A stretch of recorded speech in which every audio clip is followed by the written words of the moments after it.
çok çeşitli ürünler, gıdadan dayanıklı tüketim ürünlerine kadar çok çeşitli ürünler satılıyor. Ama özellikle gıda ile ilgili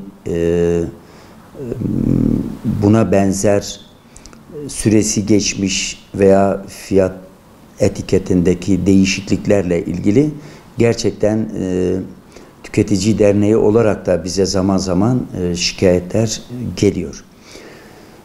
Bu konuyla ilgili öncelikle satıcıların sorumluluğu var.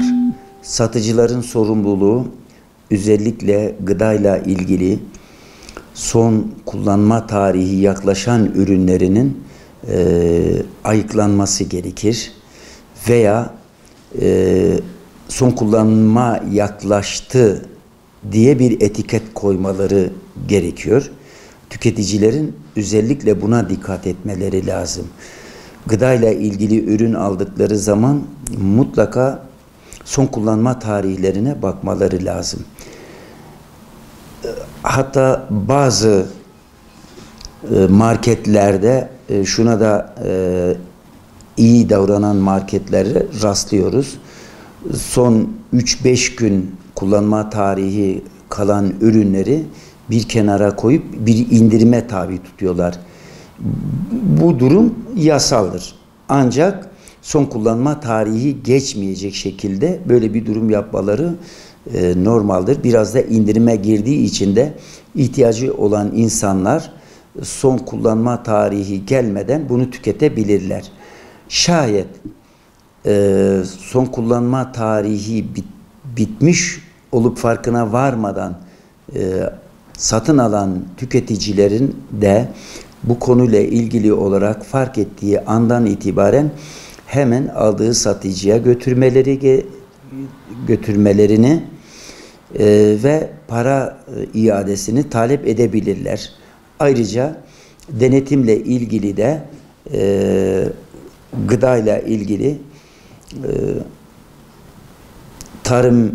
Gıda Tarım İl Müdürlüklerine şikayetlerini bildirebildikleri gibi belediye zabıtasına da tüketiciler şikayetlerini bildirebilirler. Yani hem biz bu konuda paralarının iadesini de istesinler hem de ilgili kurumlarında da şikayette bulunsunlar diye tavsiye ediyorum.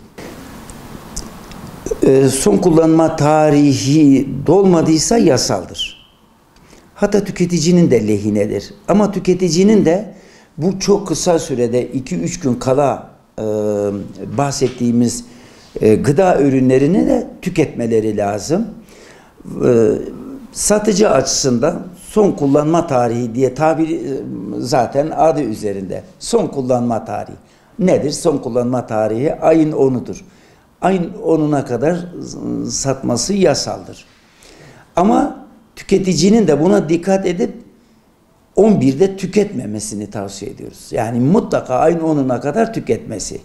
Ama bundan sonra yani ben aldım, ayın 9'unda aldım, onun da son kullanma tarihi, evde 3 gün sakladım, 3 günden sonra ayın 11'inde 12'sinde tüketirse artık sorumluluk satıcıdan çıktı, tüketiciye geçti.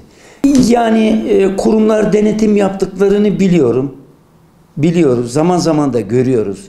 Fakat artık ihmal demeyelim ama kurumların bu konuda yetersiz kaldığı bir gerçek. Yani taşradaki illerdeki veya ilçelerdeki gıda tarım il müdürlükleri veya ilçe müdürlükleri buna ne kadar yetişebiliyorlar veya tüketici bununla ilgili ne kadar şikayette bulunabiliyorlar? Tabii ki onun istatistikleri belirttiğim kurumlarda var. Fakat benim özellikle tüketicilere tavsiyem mutlaka kendileri haklarını aramaları. Zaten bizim bir sloganımız var. En iyi denetim tüketicinin kendisidir. Yani evet dediğimiz kurumların zaman zaman yetersiz kaldığını da düşünüyorum. Yani gerek belediye olsun, belediye zabıtaları olsun, gerek tarım Gıda Tarım ilçe ve il müdürlükleri de bu konuda daha duyarlı olmalarını bekliyorum.